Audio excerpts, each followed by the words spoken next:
오늘 말씀은 마가복음 7장 24절에서 37절까지 말씀입니다. 에바다 하시니라 라는 제목으로 함께 나누겠습니다. 말씀의 시작은 이렇습니다. 예수께서 일어나사 거기를 떠나 두로 지방으로 가서 한 집에 들어가 아무도 모르게 하시려 하나 숨길 수 없었더라. 오늘 말씀의 시작이 뭐라고 나오냐면 두로 지방에 가서 한 집에 들어가셨습니다. 그리고 사람들에게 알리지 않았습니다. 그러나 숨길 수 없었다라는 것은 사람들이 예수님에게 찾아왔다라는 이야기입니다. 그때 어떤 일이 벌어지냐면 25절 말씀부터 보면 이에 더러운 귀신 들린 어린 딸을 둔 한 여자가 예수의 소문을 듣고 곧 와서 그 발 아래에 엎드리니 그 여자는 헬라인이요 수로보니게 족속이라 자기 딸에게서 귀신을 쫓아내 주기를 간구하거늘 예수께서 이르시되 자녀로 먼저 배불리 먹게 할지니 자녀의 떡을 취하여 개들에게 던짐이 마땅치 아니하니라. 여자가 대답하여 이르되 주여 올소이다마는 상 아래 개들도 아이들이 먹던 부스러기를 먹나이다. 이제 한 귀신 들린 어린 딸을 둔 여인이 엄마가 예수님 앞에 소문을 듣고 왔습니다. 그리고 자기 딸의 귀신이 떠나갈 수 있도록 예수님에게 간절히 부탁을 합니다. 그런데 그 여인은 이방 여인이었어요. 그랬더니 예수님이 갑자기 뭐라고 말씀하시냐면 내 자녀들을 먼저 배불리게 먹인 다음에 그 부스러기를 다른 사람에게 나눠주지 이 본 음식을 다른 사람에게 나눠주는 사람은 없다라고 이야기를 합니다. 어떻게 보면은 예수님이 그 여인에게 수모를 준 거예요. 그리고 또 당시에 이 사회적 분위기이겠지만 그렇지만 그 여인에게 창피를 주고 굉장히 예수님이 아주 민하게 보일 수 있는 상황입니다. 왜 그러셨을까? 예수님은 도대체 왜 그러셨을까? 그런데 그 질문에 대한 답이 바로 다음 절에 나와요. 논쟁을 벌이지 않습니다. 그때 보면 29절 말씀에 보면은 예수께서 이르시되 이 말을 하였으니 돌아가라 귀신이 내 딸에게서 나갔느니라 하시매 여자가 집에 돌아가 본즉 아이가 침상에 누웠고 귀신이 나갔더라. 여인이 뭐라고 그랬어요? 개들도 상 아래 개들도 아이들이 먹던 부스러기는 먹는다고 이야기했습니다. 그게 남는 것을 준다라고 이야기를 했는데 여인은 뭐라고 그러냐면 부스러기라도 허락하여 주옵소서라고 이야기를 하고 있는 거예요. 말하자면 여인이 얼마나 간절한 마음인지를 보신 것입니다. 또한 예수님은 그 여인이 예수님을 존중하고 있고 진짜 믿고 있다는 것을 보게 된 거예요. 아니 생각을 해보십시오. 자신의 딸을 고치기 위해서 왔기 때문에 여인은 무엇이라도 행했을 거예요. 그런데 예수님이 그렇게 말씀하셨을 때에 여인이 만약에 예수님에 대한 믿음이 없었다면 예수님이 분명히 고치실 수 있고 귀신을 쫓아낼 수 있는 분이라는 그거에 대한 이 확신이 없었다면은 끝까지 그곳에 있지 않았을 것입니다. 아니 뭐 이렇게 말하는 사람이 있냐고. 우리 민족에도 이런 기사와 이적 행하는 사람들이 있으니까 내가 힘이 들더라도 헤매더라도 내가 밖에서 찾을 거라고 이렇게 화내고 나갈 수도 있는 상황이에요. 굉장히 수치감을 느끼고. 그러나 끝까지 남아서 개들도 상에서 떨어지는 부스러기는 먹습니다. 라고 말하면서 자신을 개의 비유를 합니다. 그러니 예수님께서는 그 여인의 믿음을 그 말을 통해서 들으신 거예요. 예수님은 그 여인의 간절함을 그 말을 통해서 보셨습니다. 그랬기 때문에 예수님께서는 바로 대답을 해주십니다. 내가 돌아가라. 그랬는데 돌아가 봤더니 어떻게 됩니까? 자신의 딸이 간구한 대로 응답받은 모습을 보게 됩니다. 귀신이 떠나갔습니다. 여러분, 귀신을 떠나보내는 능력은 소리 지르고 윽박 지르고 강제로 하는 게 아니에요. 믿음이 필요합니다. 믿음이 필요한데 그 믿음이 어떤 믿음이 필요한가? 오히려 세상에 대하여서는 죽고 하나님에 대하여 살아야 되는 거예요. 예수님 앞에 나아갔을 때에 세상적으로는 수치감을 느낄 수밖에 없는 상황이지만 끝까지 예수님을 잡았습니다. 끝까지 예수님 앞에 간구했어요. 우리가 귀신의 역사에서 어둠의 영의 역사에서 구별되어 하나님의 빛으로 나오기 위해서는 세상에 대하여 죽고 하나님에 대하여 살아야 합니다. 하나님 안에서 내가 지켜야 하는 것이 무엇인지를 분명히 알아야 돼요. 그런데 대부분 다 어떻게 합니까? 신앙생활을 할 때 교회에서도 마찬가지예요. 사람들이 알아주기를 원하고 사람들에게서 존경받기를 원해요. 물론 존경받아야죠. 그리고 또 인격적으로나 인품으로나 사람들에게 덕을 세우는 건 중요합니다. 그런데 그게 목적은 아니에요. 하나님의 교회에서 하나님의 백성이 누릴 수 있는 가장 큰 은혜는 무엇인가? 내가 영적으로 깨어 하나님 앞에 나아가는 것입니다. 그래서 내가 기도할 때에 어떤 이에게는 부르짖으며 기도하는 것을 하나님이 주실 때가 있어요. 그럼 어떻게 하면 돼요? 부르짖으며 기도하면 되는 거예요. 어떤 이에게는 조용히 묵상하며 기도하는 것을 하나님 원하실 때가 있습니다. 그럼 묵상하면서 기도하시면 되는 거예요. 근데 이제 문제는 그게 두 개가 같이 겹칠 때 문제가 되는 거죠. 그럼 거기엔 또 무엇이 필요합니까? 거기는 예수님의 사랑과 용납과 은혜가 또 필요한 거예요. 그렇기 때문에 하나님이 원하시는 모습 그대로 하나님 앞에 표현할 때에 서로를 존중해주고 서로를 은혜 가운데 함께 해주는 것이 필요합니다. 그런데 그 상황 속에서 서로 무안을 둘 때가 있어요.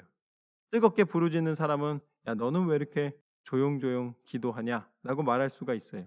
그것도 조용히 기도하는 사람은 아니 당신은 왜 이렇게 뜨겁게 기도합니까? 소리를 질러서 나를 방해합니까? 이야기할 수가 있어요. 그런데 둘 다 믿음의 사람이기 때문에 어떻게 보면 누가 옳다 그르다의 문제는 사실은 아닌 거예요. 자기가 선호하는 방법이 다른 것뿐이지.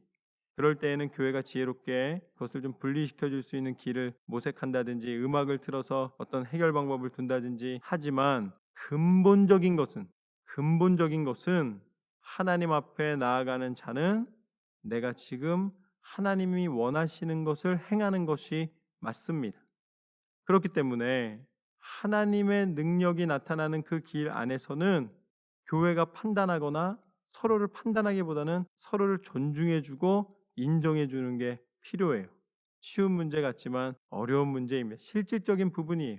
이것 때문에 많은 경우 힘겨워하고 또 논쟁들이 벌어지는데 그러나 이것은 논쟁을 벌일 것이 아닙니다. 왜냐하면 하나님이 내려주시는 은혜가 각자에게 다르기 때문입니다. 여자가 집에 돌아가 본즉 아이가 침상에 누웠고 귀신이 나갔다. 하나님께서 친히 응답하여 주심으로 우리 가운데 예수 그리스도의 능력을 허락하여 주시고 또 보여주시고 우리로 알게 하신 줄로 믿습니다. 31절 말씀부터 보면은 다시 한번 다른 사건이 일어납니다. 예수께서 다시 두로 지방에서 나와 시돈을 지나고 데가볼리 지방을 통과하여 갈릴리 호수에 이르심에 사람들이 귀 먹고 말 더듬는 자를 데리고 예수께 나와 안수하여 주시기를 간구하거늘 예수께서 그 사람을 따로 데리고 무리를 떠나사 손가락을 그의 양 귀에 넣고 침을 뱉어 그의 혀에 손을 대시며 하늘을 우러러 탄식하시며 그에게 이르시되 에바다 하시니 이는 열리라는 뜻이라. 그의 귀가 열리고 혀가 맺힌 것이 곧 풀려 말이 분명하여 졌더라. 이제 하나님께서 예수 그리스도를 두로 지방에서 나와 시돈을 지나 데가볼리 지방을 통과하여 갈릴리 호수에 이르게 하십니다. 이게 예수님께서 여러 지역을 다 두루 다니시면서 오셨어요. 근데 그곳에서 귀가 안 들리고 말을 더듬는 자를 예수님에게 데려왔습니다. 그리고 그를 고쳐주시기를 간구합니다. 그랬더니 예수님이 양 귀에 손가락을 넣으신 다음에 침을 뱉어 그의 혀에 손을 대셨다고 말씀하십니다. 아마 이거 굉장히 평범하지 않은 행동이에요. 그런데 그렇게 하신 다음에 에바다 말씀하시니까 그의 귀가 열리고 그의 혀가 풀렸습니다. 그래서 말을 잘하게 되고 또 귀가 들리게 된 거예요. 그러니 사람들이 보았을 때에 얼마나 큰 기사와 능력입니까? 하나님은 역사를 이루십니다.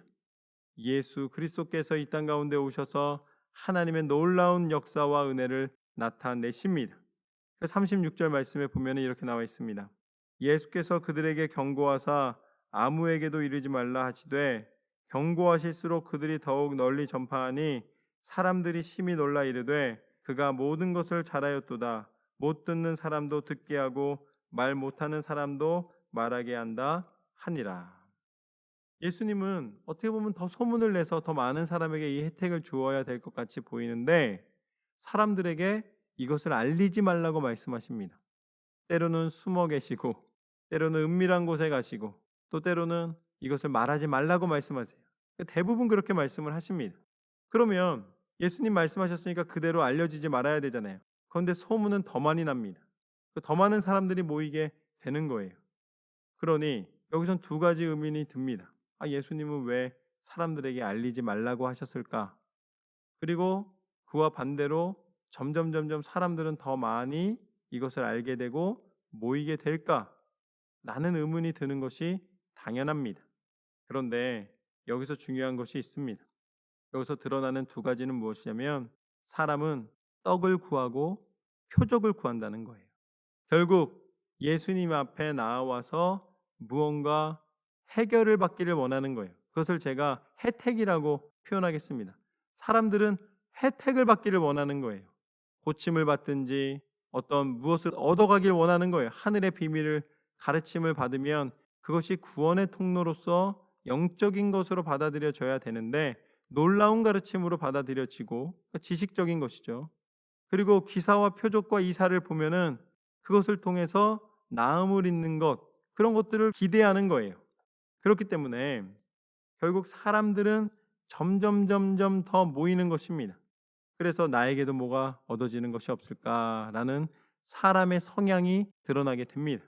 그럼 예수님은 왜 알리지 말라고 하셨을까요? 그 이유는 분명합니다. 예수님은 알려서 명성을 얻는 것이 이 땅에 오신 이유가 아니기 때문이에요. 예수님이 이 땅 가운데 오심은 우리의 죄를 대속하여 주시는 십자가를 지시기 위해서입니다. 그래서 아버지 앞에 마지막에 내가 다 이루었다 라고 말씀하시는 예수님의 그 고백은 바로 예수님이 계획하셨던 그리고 또 하나님이 약속하셨던 그 모든 구원의 섭리가 하나님 뜻대로 이루셨음을 말씀하시는 것입니다. 그래서 의미가 있는 거예요. 나와 함께 하심으로 말미암아 하나님의 구원의 섭리가 이루어졌노라.